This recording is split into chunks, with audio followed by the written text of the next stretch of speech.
नमस्ते दोस्तों। आज हम रिलायंस इंडस्ट्रीज़ लिमिटेड आरआईएल के क्वार्टर 4 फाइनेंशियल ईयर 25 के फाइनेंशियल रिजल्ट्स का एनालिसिस करेंगे। आरआईएल मुकेश अंबानी के नेतृत्व में भारत की सबसे बड़ी प्राइवेट सेक्टर कंपनी है। चलिए देखते हैं कि इस क्वार्टर में आरआईएल का प्रदर्शन कैसा रहा। कंपनी का परिचय। रिलायंस इंडस्ट्रीज़ लिमिटेड, जिसका मुख्यालय मुंबई में है, कई प्रमुख क्षेत्रों में काम करती है, जैसे कि ऑयल टू केमिकल्स। जामनगर में दुनिया की सबसे बड़ी रिफाइनरी है।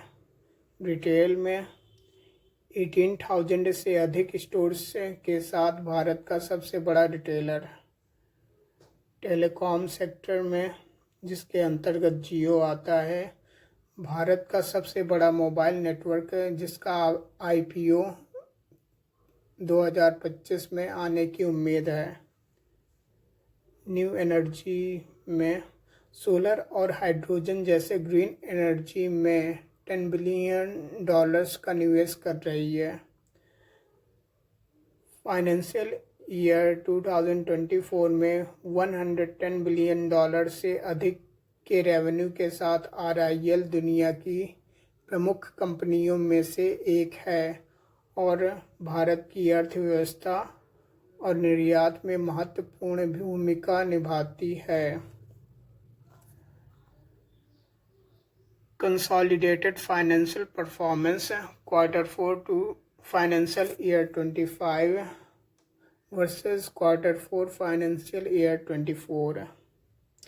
इस क्वार्टर में आरआईएल का कंसोलिडेटेड फाइनेंशियल प्रदर्शन देखते हैं।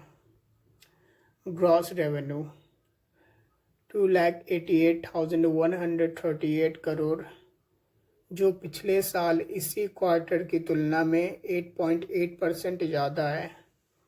एबिटा 48,737 करोड़, पिछले साल से 3.6% अधिक है। एबिटा मार्जिन 16.9% है, पिछले साल से 90 बेसिस पॉइंट्स कम। नेट प्रॉफिट पैट 22,611 करोड़, जो पिछले साल से 16.4% ज़्यादा है। नेट डेट 1,17,083 करोड़, जो स्थिर है। तो segment wise performance.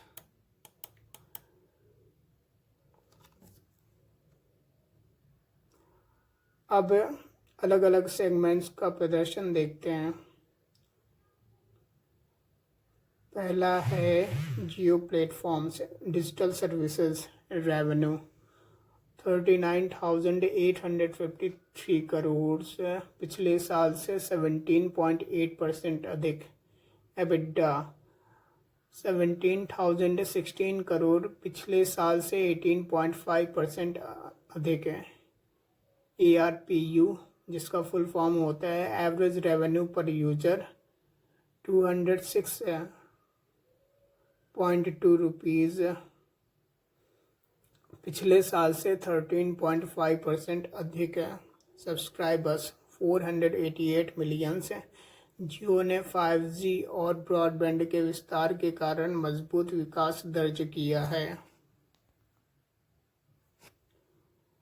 Oil to chemical O2C revenue 1,64,613 crore, पिछले साल से 15.4% अधिक है। एबिटा 15,080 करोड़, पिछले साल से 10.0% अधिक है। मार्जिन 9.2%, पिछले साल से 260 बेसिस पॉइंट्स कम। वॉल्यूम ग्रोथ के बावजूद कमज़ोर मार्जिन का माहौल रहा।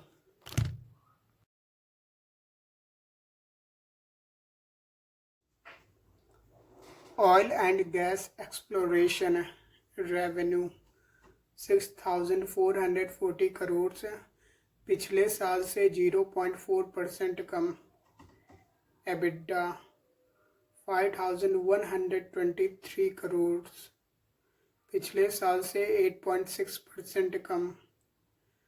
कम वॉल्यूम और अधिक मेंटेनेंस लागत ने परिणामों को प्रभावित किया। इन्वेस्टमेंट पर्सपेक्टिव, निवेश के दृष्टिकोण से RIL का प्रदर्शन कैसा है?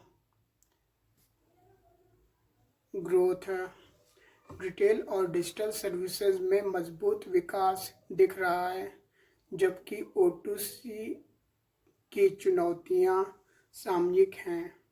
नेट डेट नियंत्रण में है। प्रॉफिटेबिलिटी, नेट प्रॉफिट स्थिर है, जिसे O2C के अलावा अन्य सेगमेंट से सहायता मिली है।